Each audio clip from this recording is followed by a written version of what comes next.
Hi everyone! Listen up. I had two very difficult high-risk pregnancies.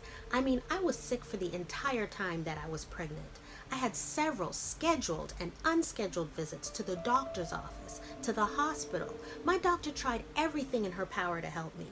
She also told me, stop Googling those symptoms. She told me to stop watching those baby shows on TV and comparing them to my life. She constantly reminded me that every pregnancy is different, and of course my experiences wouldn't match anyone else's. And I heard her, I did, it all made sense to me, but deep down inside I still felt bad about myself. As crazy as it sounds, I wondered what was wrong with me that I just couldn't handle this like so many other people that I knew had handled it.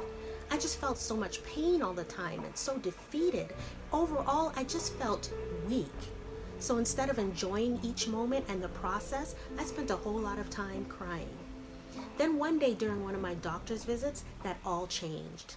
My doctor had realized at that point that there wasn't much more she could do for me in terms of easing my body. So she simply said this, and this is what I want to share with you today. She said, I know that you don't feel good. I know that this is difficult, but what I want you to remember is the more discomfort you feel, the more your baby is thriving. My friends, not only did those words change my perspective for the rest of my pregnancy, those words changed my life. The Bible tells us in James 1 to count it all joy when we're faced with trials and difficulties, because those are the times that help increase our faith and our stick-to-itness. Those are the times that mature us so that we can become whole and complete beings who lack nothing.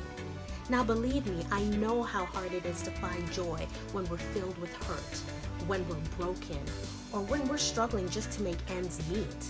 And that's why what my doctor said to me that day was so life-changing.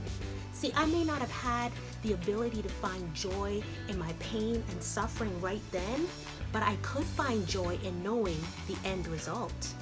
And I want to encourage you today, with all that you're facing, you may not see much around you to lift your heart or your spirit right now, but if you could for a moment take your eyes off of what it is now and place your hope on what it will be, that's where you'll find your joy. See, it's easy to get down on yourself and feel like something's wrong with you, or feel like you've done something to deserve some kind of punishment. Sometimes it is easier to just climb back in the bed and cry it out. Listen, we've all done something wrong at some point, but nothing that you've done and nothing that I've done outweighs the mercies of God. The fact that you are still here is a clear indication that you're not being punished. No, you are being given a chance to learn and to grow and to shine. And just know that while you're going through this process of development, there's something inside of you that is growing and something inside of you that is gaining strength. And what's inside of you, I promise you, it is filled with greatness and with purpose. And you know what? When this season of challenges is over, you'll look back at what your pain has produced and it will all be worth it. You're going to understand why God allowed it to play out the way He did. And instead of regretting it all, you'll appreciate the struggle.